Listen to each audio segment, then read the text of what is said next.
Hey y'all, Smoking Uncle Frank here. I do a little video for the pipe smokers today for a change. Sorry I don't have my teeth in, I forgot them, but well, that's alright. We'll live, we'll get by. Smoking a little bit of an older one that I got. I don't smoke too many aromatics, but this one I happen to like. Got this a while back at the pipe shop. A little corncob pipe on a button nose from 2017, I believe. Yeah, 2017. Yeah, I bought this tobacco, but no, let's give you a look at it anyway. Nice tobacco. Like I said, I don't care for the aromatics usually, but this one I like once in a while. It's Christmas time, so I don't know. Maybe I'm getting in the Christmas spirit or something. I don't know. Bah humbug, whatever. You know. So anyway, I thought I'd do something pre-Christmas. I still got this guy here. This is gonna be opened up probably around the 22nd. I'm thinking. Christmas cheer from oh, what year is this from? 2002. Looking forward to open that one there. It's just starting out. It's bulging on the bottom there, so I gotta get that guy open and smoke some of that for Christmas. And for today though, I thought because I got like 4 pouches of it back there, 4 bags of it, I've been wanting to have some, so we're gonna open up a bag of Penzance. Woohoo! Yeah, not as much of a woohoo anymore, but for some of you it might be. Well, anyway, cracking open a brand new bag here for you. Be smoking some of this later on today, probably throughout the week. So,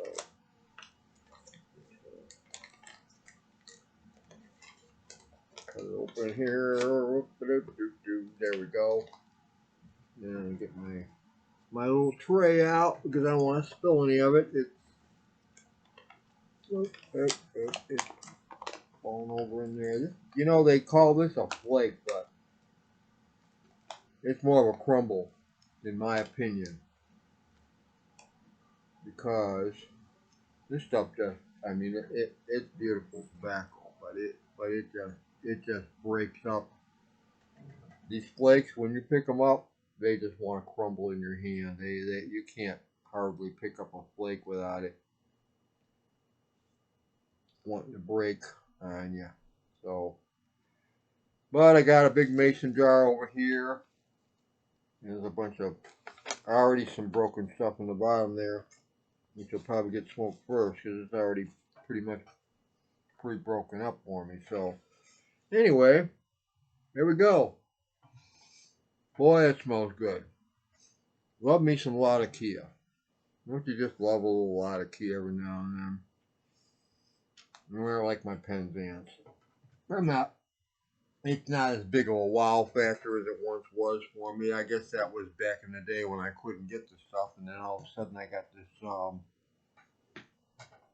pipe shop nearby me that it's not always available, but I pretty much whenever they have a pipe club meeting, they what they do there is they kind of reserve the Penzance and all the esoterica blends for the pipe club, and then whatever's left over, the public gets. The perks of being in the pipe club. So what they do is they will, after everybody gets there, when they get ready and set up and everything, when they're going to have their meeting, if they have it, they'll put a table out and they'll set it all up. Now if they have like fewer bags or something like this, or like that Peace Haven I think it was that I got a while back, something like that. There, they'll what they'll do is they'll do a raffle on it, which they'll raffle it off. The tickets are free, but you get one ticket and you get a chance to buy it. I happened to get lucky and my ticket got pulled and I had a chance to buy a bag of Peace Haven. So, and I still got some back there. So I got a bag of Peace Haven, and there was other times though where they had plenty of this here, and one time I went in there and I wanted to get a bag of Stonehaven, and well, I had my hands on, I had it in my hand, But I knew I had some at home too. I knew I still had a bag at home. I was going to get another bag.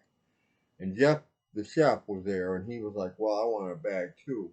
And there were two bags on the table, and I grabbed one. I had it in my hand, and because I'm a nice guy, I gave it to Jeff because Jeff wanted a bag, and he didn't have any yet. He was out, so I was like, "Well, you know what, Jeff? Here, you take it." So I ended up getting a bag of Penzance anyway. So it wasn't a total lost cause. Anyway, yeah, and I went to they had a Christmas party the other day, so I bought a few goodies here. I bought myself some more 515. I like that 515 by who's it made by Sutliff, I believe. 515 RC1, and they had which I'd asked them about before because Jeff gave me a pouch of it a while back, and I wanted to buy some more because I really liked it, which was the Amphora Kentucky blend. Dark Fire Kentucky. Yum, yum. Good stuff. So I got 2 pouches of that. And Jeff was there at the meeting, and he gave me a few flakes of, I can't remember what it's called, but it's a Virginia. It's a Virginia flake. I'll have to check with him. He'll probably watch the video and yell out, shout out to me and say, "Hey, Frank, this is what it was. You dummy, you forgot." Yeah, I don't have a memory for shit. But anyway. Anywho, moving along, stepping away from the pipes a little bit here. I was testing this guy out the other day. This is by Umarex, the TE4 HDR50, which I put a flashlight on for shooting. But I was testing it out, and I wasn't planning on testing it out, but I was in my bedroom, and I keep these things preloaded. I keep the because the way they're designed, you put the CO2 in the bottom, and then you just screw the thing down, and the CO2 is not active until you decide to want to use it, and then you smack the bottom, and it pops the CO2. So I like that, and I also like the fact that well, they're cylinders instead of spring-loaded magazines. I don't know. I still think spring-loaded magazines, if you keep them loaded for too long, that spring's going to get weak. And, well, I don't like that. I like the spring-loaded. I do like my my Tiberius and my First Strike a lot. I mean, they're nice guns and all that, but you got to kind of rotate the magazines or rotate the springs in there, and it's just a little more fiddling around. These things here, I don't have to worry about nothing. I just load them up, keep them loaded. There's no spring or anything, and I don't have to worry about a weak spring for the round. So anyway, long story short, cleaning my room, dropped the damn thing. Didn't hurt the gun, but it landed right on the button, and I looked down like, oh, this little thing here pops out of it. So I heard a click, like, oh, I popped the damn CO2. Well, I'm not going to waste the CO2, so I thought, I'll do a YouTube video. And my dumbass, well, I'm shooting a video. I thought I was shooting a video, and I accidentally hit the wrong button on it, and I ended up with a bunch of thumbnails. But the outcome was I was shooting these home wreckers. These guys here. These are the ones with the steel ball bearing in the end, and I still had 2 more coconuts left. So Mo, Larry, and Curly. Okay, Mo got it in the first video. I thought, well, I'm gonna give it to Larry because I think Larry was kind of old, and I was right. He was. He was rotten inside. No good for eating. So, but it was good for shooting. He had a nice hard dome on him. So, but I'll tell you what, if you can't afford a First Strike and you want to just get something for home defense, I think this would definitely do the job. Um, this one here has been upgraded. It's got the 11 jewels in it, so it's, that you can get the 7 jewel ones over here. But you can go to Rockstar Tactical online and you can buy the valve and just replace the valve yourself if you're so inclined to. And you got you know, the dexterity to do it, because there's a little bit of fiddling around. You got to be careful. There's some springs in there, and things will fly on you if you're not careful. So, but there's videos online. I didn't do one, but there's other guys that did some great videos on how to change out the valve and what to look for. And so if you're careful and you do it, you can do it. I did it on mine, and it's now 11 joules. Not this one, my other one, my gray one in the back there. I didn't bring that one out. I bought the gray one, and I wanted to upgrade it, so I upgraded it. Worked fine, but I really wanted a black one. And this one here, they had it on eBay, and it was at a good price, so I bought this one, and it happened to just be 11 joules. So I know there's a way you can upgrade them to 20 joules. I'm not. I'm still researching that, how to go about doing that. But I'll tell you what, 11 joules definitely did the job, because these things ripped right through that coconut, and I got a feeling they would rip through probably a lot more than that. So, so my opinion, just my opinion. You can't afford a $300 first strike or a burner or a burner. I don't care for the burner. Burners are okay maybe for pepper balls, but I don't know.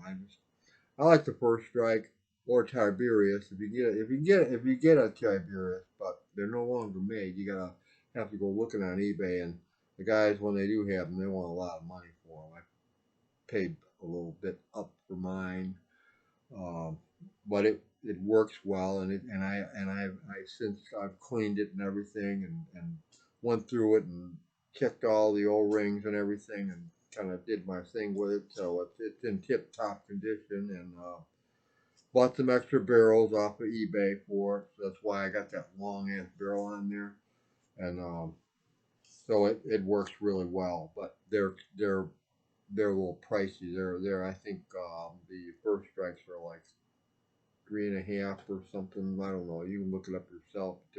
They're expensive. These things, you can buy one of these 7 joule version for about $150, and then maybe, I don't know. I forget what.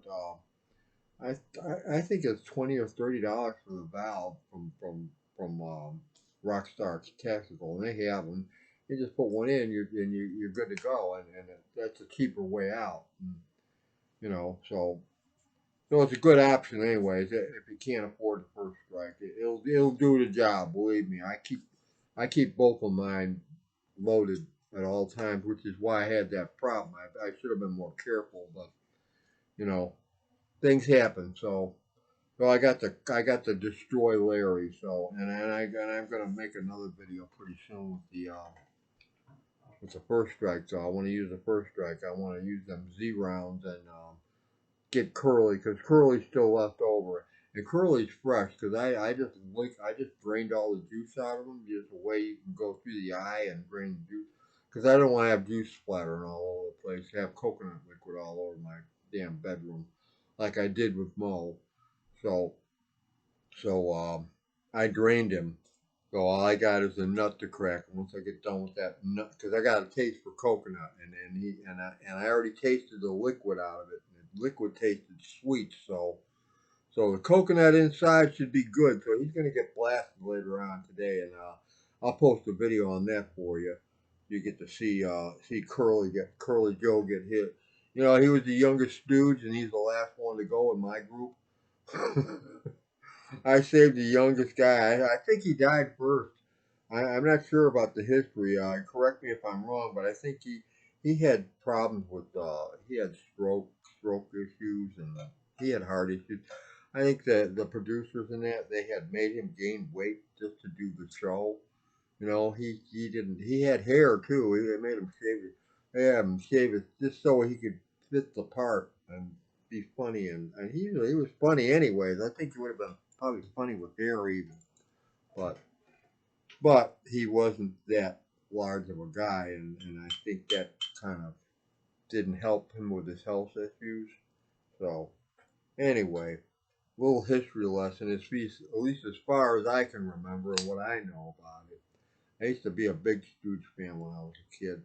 Loved the Stooges. I remember going to my grandmother's house, and sitting in her kitchen, and she hated this. She hated it, but she had a little black and white TV in the kitchen. I'd sit in there. I'd sit in the kitchen while she'd watch her. She liked westerns. She'd sit in the living room and she'd watch her cowboy movie or whatever, and I'd sit in the kitchen and be laughing my ass off watching the Stooges. That was my afternoon when I was a kid. So after school.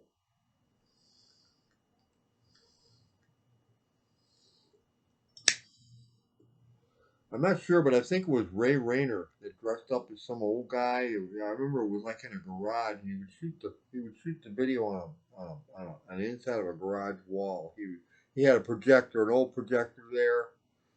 And I know that wasn't it wasn't the projector that was actually showing the movie or anything. It was all props and everything, but he was an old guy. He looked like an old guy, old gray old guy with you know gray hair and everything, and he was the host of the show. I forget what it was called, but it was all Three Stooges movies every afternoon. So that was my thing when I was a kid. Anyway, enough of my babbling. I'm gonna let you guys go. I'm gonna put this Penzance away in my mason jar over here and enjoy some Penzance for the Christmas season. And later on, get some Christmas cheer too. So I'll have some Virginia and some, I think it's Virginia. Pretty sure that there's Virginia in the Christmas cheer, but we'll see. Anyway, everybody have a nice weekend. Well, what's left of it anyway. It's Sunday. I'll see you guys all later. Bye bye all. Like, share, subscribe, and have a great day, bye guys.